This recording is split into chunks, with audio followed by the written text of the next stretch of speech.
a couple of things I want to say. One thing that you said that's important is that there are things that you see that are inspiring in a lot of different areas.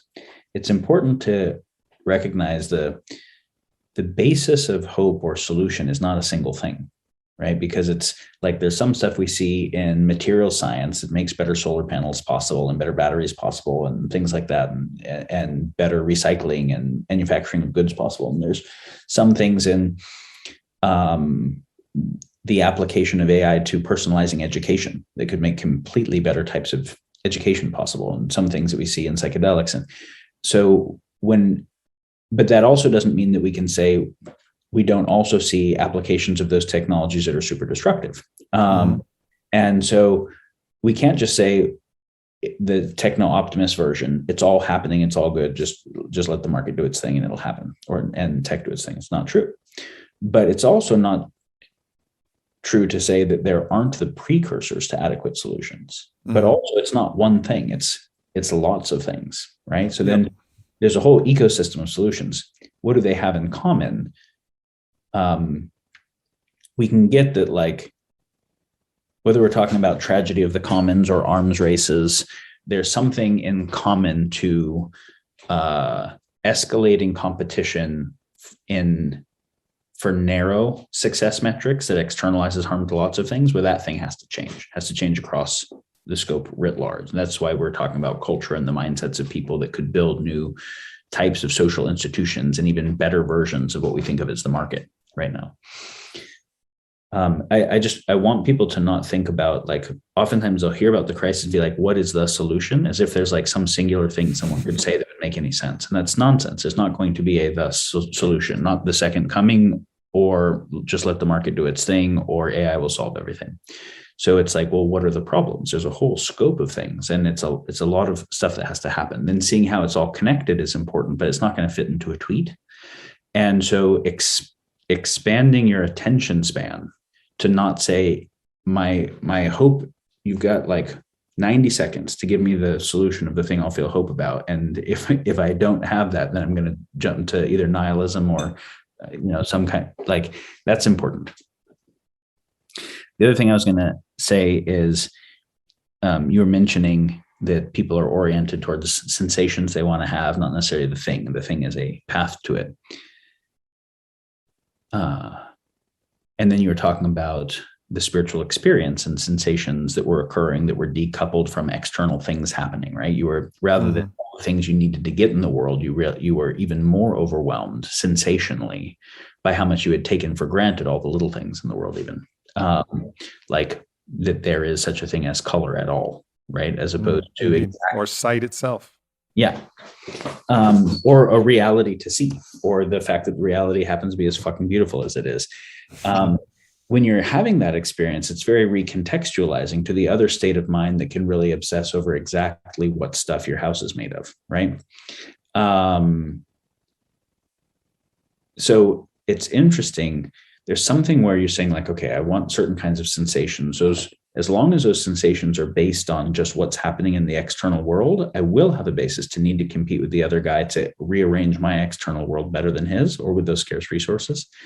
One way you can think about what the heart of almost all spiritual traditions were trying to do was deal with that basis of conflict by being able to say, can you find something like peace and happiness unconditional to external?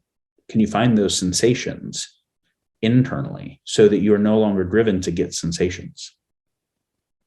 There's this very interesting question that says, like, okay, as long as happiness is really conditional, but I need it, I have almost no free will. I'm basically controlled by this tyrant of unconditional happiness to pursue whatever I think will give me those hits of sensation. But if I've already been able to cultivate an inner state that I'm happy with, then what is my basis for what I want? It's probably something other than my own state.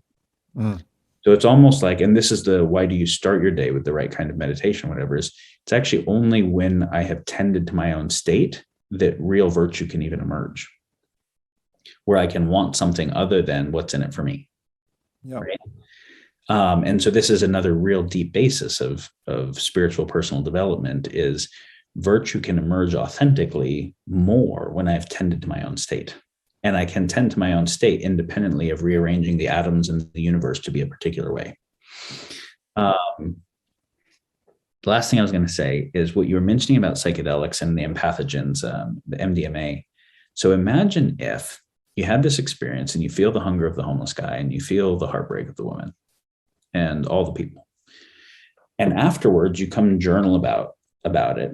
And you ask yourself, how do I tangibly change my life starting tomorrow to be aligned with what I just realized? And you have to come up with some fucking answers. Otherwise, the journey didn't mean anything, right? Like if it really changed how I'm understanding the world, how does it tangibly change my basis for choice? So we don't just do the journey, have an experience, and then it's a nice story. It's like I'm now inquiring. I have a deeper understanding of reality. How do I live differently? And then I look at how do I create a community of practice where then I share that as a commitment. I'm held accountable to that, right? With other people. And then the next time I journey, I take another step similarly. And then the other part is when you're like, okay, I would arms race with that guy who wanted to compete with me for the thing that I want. What if the next time I go into my psychedelic experience and I do the mushrooms or the iboga that's going to let me see myself, what if I journal first? What are all the places where I can be shitty? What are all the bases where I can go into otherizing people, losing empathy, and just going into conflict? Or let's say I'm going to do the empathogen. I say, what are all the places, who are the people that are hardest for me to empathize with? Mm-hmm. And then I go in and I only think about them on the empathogen. Or I look specifically at those places where I can have the lower angels of my nature kind of take hold. The psychedelics start to become much more interesting when the tool is used consciously, where you think about, okay, all these problems in the world have to do with conflict theory multiplied by tech. So we need to deal with the basis of the conflict theory, but we need to not pretend that it's not there. So how do I inventory where that conflict theory arises in my own life? Then how do I use those psychedelics to help me transcend how I deal with it? Like, how do I deal with it better? That starts to get very interesting.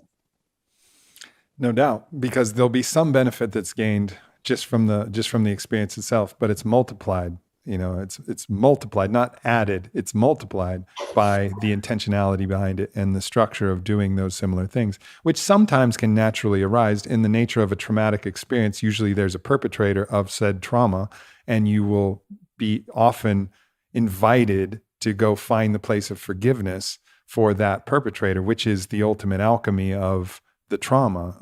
As I've watched this arc, I've been in the room during the MDMA assisted psychotherapy. I've been blessed to be a part of these different scenarios. And you watch the rage, which is hiding the grief. And then behind the grief is the forgiveness and then the release of that thing. And that's the way that the process is guided, but it's very self-guided as well. But to do that with intentionality, not just in the specific of this person did this thing to me, but in the universal, like, how do I really... It's very powerful and a good like little star, a little asterisk to put up upon this kind of revolution that we're on the precipice of. And in a community of practice of other people who are doing similar. So if I have a blind spot I'm missing, where I'm assessing where I can be an asshole or go into unnecessary conflict, other people can show me, hey, you're missing this place. I'm like, oh, okay, good. That's helpful.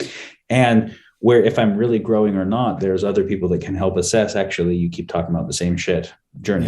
So that we're not kind of narcissistically deluding ourselves and then just having the journey be another sensation we like to have. Like, are we actually really growing? Being able to help each other with that is very, very important part of it.